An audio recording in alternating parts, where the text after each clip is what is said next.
fellow Toastmasters, inspiring guests.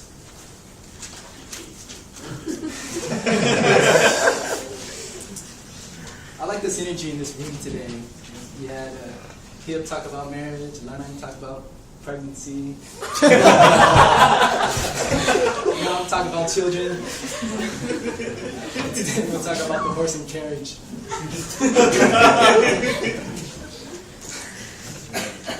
I know what you're all thinking. You're thinking, is Nate gonna freeze every single time he has to make a speech? Probably not every single time, but maybe sometimes. It's pretty scary up here, but it's not as scary as riding in a runaway horse and carriage. So everyone knows what a horse and carriage is, right? It's basically a box with wheels that you attach to a horse. So when man discovered horses, he naturally invented the carriage so that we can sit in as we travel around. Thus, when we think about the carriage, we think about horses, and vice versa.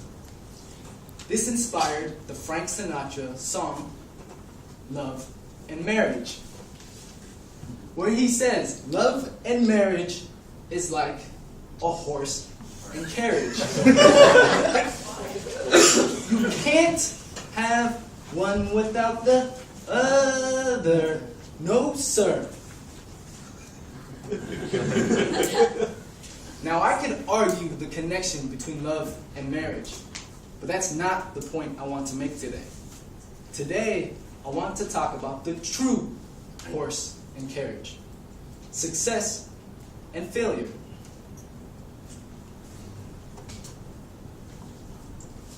So I'm going to talk about my failures, my intention to continue to fail, and then I'm going to invite you all to come fail with me. I started today with about a 10-second delay.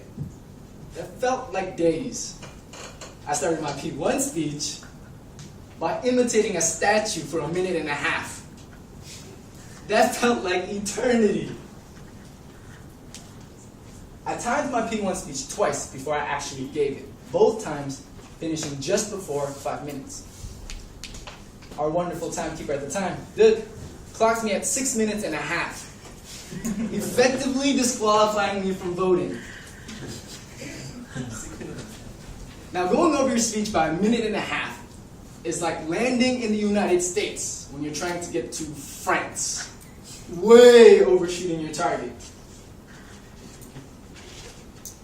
Thankfully, everyone here at Saigon Toastmasters is very supportive and comforting. You all kept me from crying on the spot. Though I'll admit, that night, I cried myself to sleep.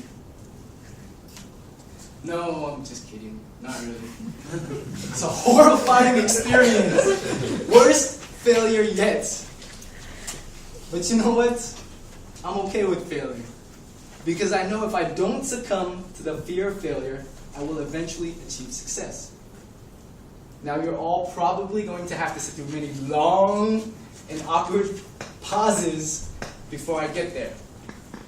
Fortunately for me, there are many pretty faces here for me to look at. But better than all the pretty faces is the knowledge that with every failure I make, I take one step closer to success. And success for me here would be to deliver the perfect speech. Now, I'm far from it. But I know, as the horse pulls the carriage, my failures pull my success. So I invite you all to come back next time as I try to put you all to sleep with a speech so bad, you'll all, well, fall asleep and dream I delivered a wonderful speech. And after so many lullaby speeches, I'll actually deliver a speech so awe-inspiring, so edge of your seats engaging, that you won't know whether or not you're awake or asleep. Then comes the can't-fail situation, a situation so important, so high stakes, that failure will not be an option. And when that time comes, make no mistake. A single mistake will not be made. And then I'll deliver the perfect proposal to the girl of my dreams. She'll say yes, we'll get a grand house, a fancy car, 3 kids, 2 dogs, a cat, half a fish. We'll all live happily ever after. No, I'm already married with child. 1 child. 1 is more than enough. As for the perfect proposal, yep, failed that too. But I still got the girl. Thanks to friends and family, they smooth everything out. I don't know if I would have overcome many of my failures if not for them. So, I invite you all to come fail with me. Let's make mistakes together and improve together. Let's get disqualified from voting together and deliver great speeches together. Then one day, we'll all get to hear each other's perfect speeches. For if not for our friends, we'd all fall into the fiery flames of life's regretful failures. And nobody wants that, right? So if you love your friends, say yes, sir. Yes, sir. So like nobody loves their friends here. If you love your friends, say yes, sir. Yes, sir. Yes, sir. No man, woman, child, or animal has ever achieved success without first basking in the glory of failure. Even Mother Nature fails, and if Mother Nature fails, it must be true that it is only natural for all living beings to fail. As natural as it is for a horse to pull a carriage. Back to you, Tosin.